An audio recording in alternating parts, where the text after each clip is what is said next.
Assalamualaikum warahmatullahi wabarakatuh. Selamat pagi, bagaimana kabar kalian? Semoga kabar kalian dalam keadaan sehat walafiat. Pada kesempatan kali ini kita akan membahas yaitu di kasus-kasus pelanggaran hak dan pengingkaran kewajiban warga negara pertemuan kelima. Di sini kita akan pelajari tentang kasus pelanggaran hak dan pengingkaran kewajiban warga negara yang meliputi penyebab terjadinya pelanggaran hak dan pengingkaran kewajiban warga negara, kasus pelanggaran hak warga negara, kasus pengingkaran kewajiban warga negara, dan selanjutnya yaitu tentang penanganan pelanggaran hak dan pengingkaran kewajiban warga negara. Yaitu yang pertama ada upaya pemerintah dalam penanganan kasus pelanggaran hak dan pengingkaran kewajiban negara, dan yang kedua membangun partisipasi masyarakat dalam pencegahan terjadi pelanggaran hak dan pengingkaran kewajiban warga negara. Kita langsung saja yang pertama yaitu tentang penyebab terjadinya pelanggaran hak dan pengingkaran kewajiban warga negara. Pelanggaran hak warga negara terjadi ketika warga negara tidak dapat menikmati atau memperoleh haknya sebagaimana yang ditetapkan oleh undang-undang. Pelanggaran hak warga negara merupakan akibat dari adanya pelalaian atau pengingkaran terhadap kewajiban baik yang dilakukan oleh pemerintah maupun oleh warga negara sendiri.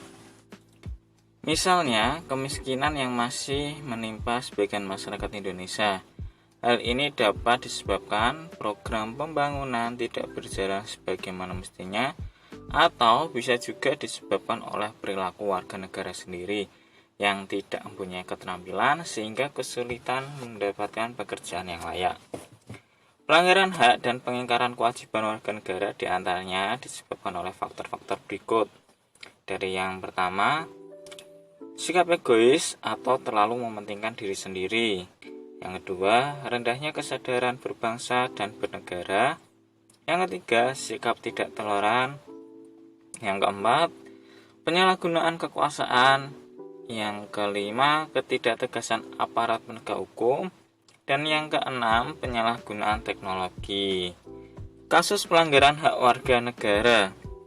Kasus pelanggaran hak warga negara, Anda tentunya pernah melihat para anak jalanan sedang mengamen di perempatan jalan raya. Mungkin juga Anda pernah didatangi pengemis yang meminta sumbangan. Nah, anak jalanan dan pengemis merupakan salah golongan warga negara yang kurang beruntung karena tidak bisa mendapatkan haknya secara utuh. Kondisi yang mereka alami salah satunya disebabkan oleh terjadinya pelanggaran terhadap hak mereka sebagai warga negara.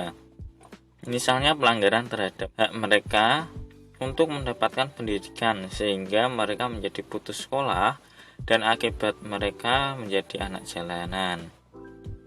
Angka putus sekolah yang cukup tinggi mengindikasikan belum terlaksana secara terpenuhnya amanat pasal 31 ayat 1 UUD NRI tahun 45 yang menyatakan bahwa setiap warga negara berhak mendapatkan pendidikan. Contoh-contoh tersebut membuktikan bahwa tidak terpenuhnya hak warga negara dikarenakan adanya kelalaian atau pengingkaran dalam pemenuhan kewajiban sebagaimana yang dipersyaratkan dalam UUD NRI tahun 45 dan ketentuan perundang-undangan lainnya.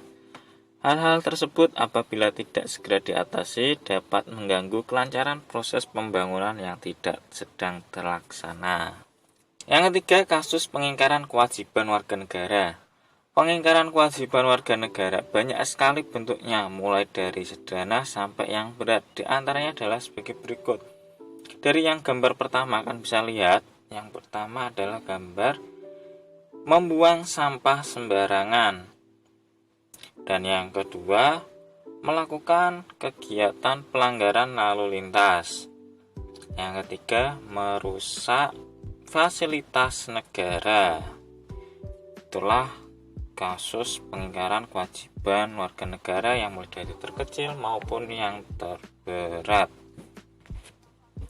Dan selanjutnya yaitu adanya penanganan pelanggaran hak dan pengingkaran kewajiban warga negara. Yang pertama, upaya pemerintah dalam penanganan kasus pelanggaran hak dan pengingkaran kewajiban warga negara. Berikut ini upaya pencegahan yang dapat dilakukan untuk mengatasi berbagai kasus pelanggaran hak dan pengingkaran kewajiban warga negara. Mulai dari yang pertama, yakni supremasi hukum dan demokrasi harus ditegakkan.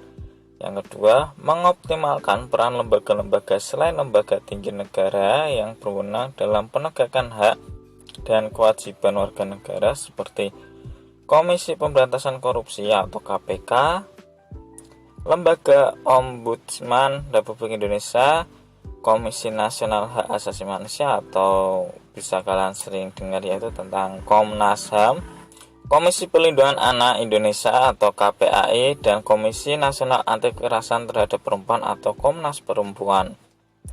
Yang ketiga yaitu meningkatkan pengawasan dari masyarakat dan lembaga-lembaga politik terhadap setiap upaya penegakan hak dan kewajiban warga negara. Yang kedua yaitu membangun partisipasi masyarakat dalam pencegahan terjadinya pelanggaran hak dan pengingkaran kewajiban warga negara. Upaya pencegahan dan penanganan pelanggaran hak dan pengingkaran kewajiban warga negara yang dilakukan oleh pemerintah tidak akan hasil tanpa didukung oleh sikap dan perilaku warga negaranya yang mencerminkan penegakan hak dan kewajiban warga negara. Sebagai warga negara dari bangsa dan negara yang beradab, sudah sepantasnya sikap dan perilaku kita mencerminkan sosok manusia beradab yang selalu menghormati keberadaan orang lain. Sikap tersebut dapat Anda tampilkan dalam perilaku di lingkungan keluarga, sekolah, masyarakat, bangsa, dan negara. Cukup sekian materi yang saya paparkan untuk pertemuan kali ini. Semoga materi yang kita dapatkan di hari ini bisa bermanfaat dan bisa jadi berkah untuk di kemudian hari. Saya ucapkan terima kasih, dan bagi kalian yang ingin ada yang ditanyakan, silakan kalian tanyakan pada guru kalian menggunakan platform yang sudah disediakan oleh guru Anda. Cukup sekian. Wassalamualaikum warahmatullahi wabarakatuh.